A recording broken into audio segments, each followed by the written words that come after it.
दोस्तों, अगर आपके खेत इस टाइम के ऊपर खाली हो चुके हैं या फिर आगे आने वाले कुछ 10-15 दिनों के अंदर खेत खाली होने वाले हैं या फिर पूरे मार्च के अंदर आपके खेत हैं वो आगे चलकर खाली हो जाएंगे, आपने जो भी अपने खेतों के अंदर रबी सीजन की लगाई जाने वाली फसलें जैसे कि गेहूं है, सरसों है, आलू है, लहसुन है, इस तरह की कोई भी फसल लगा रखी थी, उनकी हार्वेस्टिंग हो चुकी है, होने वाली है और आप इन खाली खेतों के अंदर मात्र 60 से 70-80 दिनों के अंदर पर एकड़ 50,000 से 70,000 रुपए की कमाई करना चाहते हो और खर्च बिल्कुल नाम मात्र, बस 2-4 हज़ार रुपए का खर्च लगा के, ना ज़्यादा आपको भाग दौड़ करनी पड़े, ना ही आपको रोजाना मंडियों के चक्कर काटने पड़े, ना ही ज़्यादा हड़ेक लेनी पड़े, तो मैं बताऊंगा आपको कुछ ऐसी 4 परंपरागत फसलें जिनकी बुआई आप इस मार्च के महीने में कर लेते हो तो डेफिनेटली आप पर एकड़ 50,000 रुपए से लेकर 70,000 रुपए की कमाई करोगे। दूसरी तरफ आपकी इन फसलों के अंदर लगने वाला जो खर्च है ना, वो बिल्कुल थोड़ा आएगा, कुछ ही हज़ार रुपए का खर्च आएगा और साथ ही इसके अंदर आपकी ना कोई ज़्यादा भाग दौड़, बस एक बार इनकी बुआई करो, एक बार इनकी कटाई करो, बीच के अंदर बस आपको 2-3 सिंचाई जरूर करनी होगी। वहीं दूसरी तरफ आपके खेत के अंदर जो ये फसलें होंगी ना, वो आपके खेत की उर्वरा शक्ति को कम नहीं करेंगी, वो आपके खेत की उर्वरा शक्ति को कहीं ना कहीं बढ़ाएंगी। तो आखिर वो कौन सी 4 परंपरागत फसलें, इनकी कैसे क्या बुआई करनी चाहिए, किस टाइम के ऊपर बुआई करनी चाहिए, किस तरह से खेत तैयार करने चाहिए, इनकी कौन सी टॉप वैरायटी अपन को लेनी चाहिए, कितने दिनों के अंदर ये फसल है हमारी तैयार हो जाएगी, कब इनकी कटाई होगी, क्या कुछ इसके अंदर सावधानी बरतनी है। तो नमस्कार, मैं इंद्रपाल यादव, आप देख रहे हैं देश का सबसे विश्वसनीय फार्मिंग यूट्यूब चैनल देश की जान हमारे किसान। दोस्तों, अभी तक हमने आप लोगों से हर एक महीने के हिसाब से हम आपको सब्जी वर्गीय फसलों के बारे में जानकारी देते हैं कि भैया इस महीने के अंदर आप ये सब्जी लगाओ, इस महीने के अंदर ये सब्जी लगाओ। आज इस वीडियो के अंदर मैं आपको कुछ परंपरागत फसलों के बारे में जानकारी दूंगा। तो इसके अंदर आपको एक में अनाज वर्गीय फसल बताऊंगा, इसके अंदर 2 में दलहनी फसल बताऊंगा और एक इसके अंदर मैं आपको तिलहनी फसल बताऊंगा। तो सबसे पहले अपन बात कर लेते हैं भैया अनाज वर्गीय फसल। देखिए भाई, अगर आपके खेत पूरे मार्च के महीने में खाली हो जाते हैं, आपको जरूरी नहीं है भैया मार्च के पहले वीक में, आप मार्च के पूरे महीने के अंदर बाजरे की बुआई कर दीजिए। जी हाँ दोस्तों, बाजरा, देखो बाजरे का जो समर्थन मूल्य है वो लगभग 2500-2600 रुपये ही गवर्नमेंट रेट है और 1 एकड़ जमीन के अंदर अगर आप 3 सिंचाइयाँ कर लेते हो, बढ़िया टॉप क्वालिटी के सीड अपने खेतों के अंदर बोते हो, जो अभी मैं आप लोगों को बताऊंगा 3-4 सीड, वो भी हाइब्रिड वाले सीड, बहुत जबरदस्त उत्पादन मिलेगा। कम से कम बता रहा हूँ मैं 12 क्विंटल पर एकड़ का उत्पादन निकालेगा। खर्च इसके अंदर कितना आएगा, बस एक बार तो आपको जो बीज लेकर आओगे ना उसका खर्चा आएगा और बस ज़्यादा से ज़्यादा 1 बैग आप यूरिया का डाल देना। ना ही इसके अंदर आपको कोई स्प्रे करनी है, ना ही इसके अंदर कोई ज़्यादा आपको भाग दौड़ करनी है। विशेषकर उत्तर प्रदेश वाला जो इलाका है ना, जहाँ पर आलू की बुआई की जाती है ना, वहाँ पे बहुत बड़े स्तर के ऊपर गर्मी वाला बाजरा बोया जाता है। हमारे देश के अंदर वैसे बाजरे की जो फसल है ना, वो बरसात के मौसम की, राजस्थान है, हरियाणा है, लेकिन बहुत थोड़े ऐसे किसान हैं जो गर्मियों के मौसम के अंदर भी बाजरे की बुआई करते हैं। उस टाइम के ऊपर तो बहुत आयात के अंदर बाजरा मंडियों के अंदर पहुंच रहा होता है।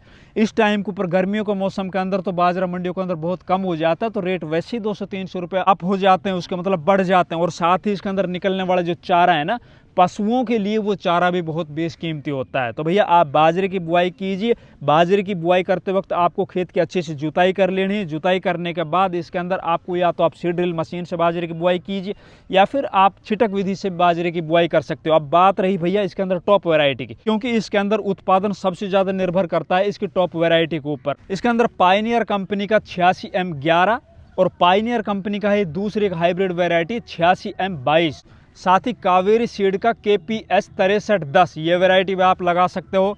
टाटा धानुका कंपनी का MP 7793, इन कोई भी वैरायटियों के अंदर आप लेके बुआई करते वक्त आप या तो पहले अपने खेत के अंदर पड़े हुआ कर दो, उसके अंदर नमी बना के फिर उसको बुआई कीजिए, फिर उससे बाजरा है ना जर्मिनेट हो जाएगा। और जब बाजरा आपका लगभग 15 दिन का हो या 20 दिन का हो और ज़्यादा आपको ऐसा लगे कि यार बाजरा है वो घबरा रहा है या गर्मी थोड़ी ज़्यादा पड़ रही, उस टाइम के ऊपर आप हल्की सिंचाई कर देना। मौसम अगर सही चल रहा हो तो आप लगभग जब आपका बाजरा 25 दिन का होता है ना, उस टाइम के ऊपर उसके अंदर सिंचाई कीजिए और उस सिंचाई के अंदर आपको 1 बैग पर एकड़ के हिसाब से यूरिया डाल देना है। फिर आगे आपको 2 सिंचाइयाँ और करनी है। तो ये तो हुई बाजरा की बात। फिर बात आती है भैया तिलहनी फसल की। अब तिलहनी फसल के अंदर इस टाइम के ऊपर गर्मियों के मौसम के अंदर जो सबसे बढ़िया, सबसे बेस्ट जो क्रॉप है, सबसे अच्छा पैसा देने वाली फसल है वो है तिल की। देखिए तिल हमारे देश के अंदर एक तो बरसात के मौसम में बोया जाता है, दूसरा तिल है ना वो गर्मियों के मौसम में बोया जाता है। तिल की बुआई का सही टाइम जो गर्मियों वाला होता है ना, वो है भैया 15 फरवरी से लेकर और 15 मार्च के बीच में। विशेषकर ये गुजरात और मध्य प्रदेश के अंदर ज़्यादा बोई जाता है, जहाँ पर लहसुन की उखड़ाई हो जाती है उन खेतों के अंदर वो किसान तिल की बुआई करते हैं। अब देखिए बरसात के मौसम में जो तिल की बुआई होती है ना, वहाँ पर तो बहुत ज़्यादा खतरा होता है किसान को। एक तो ज़्यादा अगर बरसात होगी तो तिल फसल है ना वो बहुत ज़्यादा कोमल होती है, उसका तना, उसके अंदर फंगस जनित बीमारियां लग जाती है और देखते देखते पूरी फसल है ना 2-3 दिन के अंदर खत्म हो जाती है, सूख जाती है। लेकिन इस गर्मियों के मौसम के अंदर आपको वो जो बीमारी है ना तिल के अंदर जो लगने वाली सबसे खतरनाक रस्ट वाली बीमारी, जो जिसको फंगस बोलते हैं ना, जिससे फसल पूरी तरह से काली पड़ जाती है, सूख जाती है, वो अब इस टाइम के ऊपर नहीं लगेगी। आपको कोई ना तो स्प्रे करनी है, आपको ना ही कोई ज़्यादा खाद वाद डालना होता है। इसके अंदर आपको बेस्ट वैरायटी ले लेनी जो आपके एरिया के अंदर अच्छी चलती हो। वैसे इस टाइम की जो लगी हुई तिल है ना, उसके अंदर सिंगल तने के ऊपर चलने वाली वैरायटी ज़्यादा चलती है, जिनके अंदर नीचे से ही तिल की जो टाँटें हैं ना वो निकलनी स्टार्ट हो जाती है, ऊपर तक भर के चलती है जो है ना। तो उसके अंदर कुछ 1-2 वैरायटियाँ मैं बता रहा हूँ आपको, रिसर्च वैरायटियाँ, उनमें से आप कोई भी लेकर अपने खेत के अंदर बो देना। 1 एकड़ ज़मीन के अंदर आपको लगभग 1.5 किलो तिल की आवश्यकता पड़ेगी। इसको भी बोने के 2 ही तरीके हैं। एक तो है भैया सीड ड्रिल मशीन से, बाकी सीड ड्रिल मशीन से तिल के लिए सीड ड्रिल मशीन ऐसी मेरे को नहीं लगता कोई बनी होगी जो बहुत अच्छे से इसकी बुआई कर दे। इसकी ब्रॉडकास्टिंग विधि है ना वही सबसे अच्छी है। लेकिन इसके अंदर जो ब्रॉडकास्टिंग करने वाला किसान है ना, इसको अपने खेत के अंदर जो छिट्टा मारने वाला किसान है, उसको एक सही पैमाने के ऊपर बीज डालना है। ऐसा नहीं है कि भाई 1-1.5 किलो बीज है, 1 एकड़ ज़मीन है, कहीं ऐसा ना मुट्ठी भर भर के फेंक दी और कहीं पर तो बहुत ज़्यादा गहरे तिल जाम रहे, कहीं पर तिल है वो दिखाई ना दे रहा। ऐसा नहीं होना चाहिए। किसी एक्सपर्ट किसान से आप अपने खेत के अंदर तिल की बुआई कराना। 1 एकड़ ज़मीन के अंदर 1 से 1.5 किलो दाने ही डलने चाहिए। इसके अंदर टॉप वैरायटियों की बात करें तो भैया टॉप वैरायटी के अंदर वेस्टर्न 11 वेस्टर्न कंपनी की अर्ली वैरायटी आती है। इनमें से आप कोई ले सकते हो, या फिर आप देखिएगा आपके आसपास में जो अच्छी वैरायटी चल रही हो तिल की, वो आप अच्छी रिसर्च वैरायटी अपने खेतों के अंदर बुआई कीजिए, बहुत अच्छे से आपको उसको उत्पादन निकलेगा। बाकी रही बात मंडी रेट की, तो भैया तिल के जो बाजार भाव है ना वो लगभग 6-7 हज़ार रुपये से लेकर और 12-13 हज़ार रुपये क्विंटल तक के होते हैं। बहुत अच्छी कमाई कराने वाली फसल, इसके अंदर खर्च भी बहुत कम आता है और ज़्यादा मजदूरी भी नहीं लगती। ये तो हुई भैया तिलहनी फसल। देखिए एक तो अनाज वर्ग की फसल, एक तिलहनी फसल, 2 मैंने बता दी। अब बात आती है 2 दलहनी फसलों की। अब दलहनी फसलों के अंदर एक तो है मूंग और दूसरा उड़द। अब मूंग की इस टाइम के ऊपर अगर आप बुआई करते हो 15 फरवरी से लेकर 15 मार्च के बीच के अंदर, तो जल्दी से जल्दी आपकी जो फसल है लगभग 60 दिन से लेकर 70 दिन के अंदर आपकी फसल पककर तैयार हो जाएगी। अब यूँ तो बोने को तो आप इन जितनी भी फसलें मैं बता रहा हूँ उनमें 3-4 फसलों को आप अप्रैल में भी बो सकते हो, आप मई में भी बो सकते हो। बहुत से किसान तो ये बोलते हैं ना भाई हमारे पास तो पानी की पर्याप्त व्यवस्था है, कोई दिक्कत नहीं, हम तो जब मन करे जब बो देंगे, हमारे खेत जब खाली होंगे। तो भैया बोने को आप कभी भी बो सकते हो, बोने के अंदर कोई दिक्कत नहीं है। बाकी जितना लेट आप होते चले जाओगे आगे चलकर बरसातों का मौसम है ना वो आना चालू हो जाता है। कई बार तो बीच बीच के अंदर बरसातें आती है तो उससे हमारी खड़ी जो पकी हुई फसल है ना वो बर्बाद हो जाती है। तो अपना तो टारगेट ये है कि जितनी जल्दी आप अपनी फसल को अभी इस टाइम के ऊपर बो लेते हो 15 फरवरी से लेकर 15 मार्च के बीच में, उतने ही जल्दी आपकी फसल पक के तैयार हो जाएगी। बरसात से पहले आपकी फसल है ना वो कटाई होकर थ्रेशरिंग होकर मंडियों के अंदर भी चली जाएगी। तो आपको मूंग और उड़द की भी बुआई है ना वो 15 फरवरी से लेकर और 15 मार्च के बीच में ही कर देनी है। मूंग की रही बात, भैया मूंग का जो उत्पादन पर एकड़ में बता रहा हूँ 6 क्विंटल से लेकर 10 क्विंटल तक निकाला जा सकता है। मूंग के जो बाजार भाव है ना वो 7,500 रुपये के लगभग है।